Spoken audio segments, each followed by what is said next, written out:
আপনার সন্তানের মাথায় জীবনে একবার হলেও এই দোয়াটি পড়ে ইনশাআল্লাহ তাআলা ফু দিবেন, তাহলে দেখবেন ওর মেধা এমনভাবে বাড়বে, ওর জীবনে এত বড় হবে যেটা আপনি কল্পনাও করেন নাই।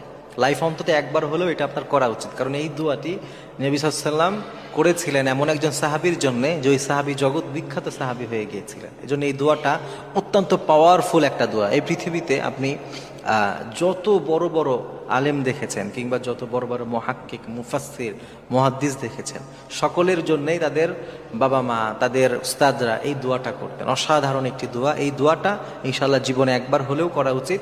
একবার কেন, আপনার সুযোগ থাকলে আপনি প্রতিদিন করবেন, কারণ এই দোয়াটা এত অসাধারণ দোয়া। এই দোয়া করেছে আর সে ফল পায় না এমন হয় না।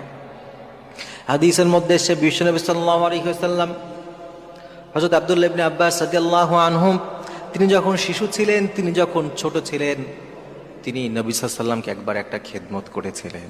আমার নবীজি তার উপরে এই পরিমাণ খুশি হলেন, এই পরিমাণ সন্তুষ্ট হয়ে গেলেন, নবীজি তাকে ফু দিলেন, তার মাথায় হাত রাখলেন। এরপরে এই অসাধারণ দোয়াটি পড়ার কারণে মুহাদ্দিসিনরা ব্যাখ্যা করেছেন, আল্লাহ তাআলা তার জেহেন জাকুয়াত এই পরিমাণ বাড়িয়ে দিয়েছিলেন। আল্লাহ তাআলা তাকে এমনভাবে বিশ্বনবীর এই দোয়ার কারণে কবুল করেছিলেন, তার মতো মুফাসসির এই পৃথিবীতে আজ পর্যন্ত তৈরি হয় না।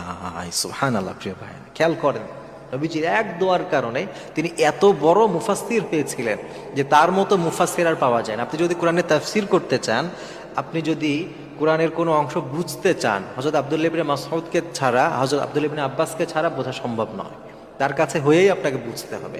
এত বড় মুহাদ্দিস, এত বড় মুফাসসির আল্লাহ তাআলা তাকে বানিয়ে দিয়েছিলেন। এজন্য আপনি যদি আপনার সন্তানের ভালো চান, আপনি যদি চান আপনার সন্তান বড় হোক, আপনার সন্তান অনেক ভালো কিছু দ্বীনের জন্য করুক, মানুষের জন্য, কল্যাণের জন্য কিছু কাজ করে যাক, কিছু করে যাক, এই পৃথিবীতে কিছু রেখে যাক যেটা আপনার জন্য জান্নাতে উসিলা হতে পারে, তাহলে আপনার সন্তানকে নিয়মিত আপনি এই দোয়া পড়বেন। বিষ্ণু নবী সাল্লাল্লাহু আলাইহি ওয়াসাল্লাম এই দোয়াটি অসাধারণ একটু দোয়া শিখিয়েছিলেন।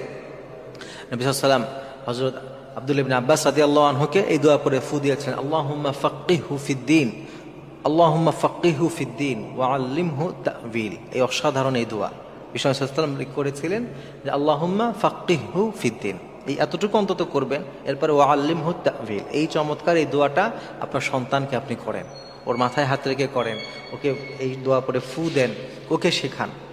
আপনার স্নেহের যারা আছে তাদেরকে এই দোয়া পড়েন। সবসময় এই দোয়াগুলো যদি সন্তানের জন্য পড়েন, কিংবা যাকে চান আপনি সে জেহেন জাকুয়াত ভালো হোক, তার মেধাশক্তি ভালো হোক, অনেক ভালো কিছু করুক, আপনি নিয়মিত তার জন্য এই দোয়া পড়বেন।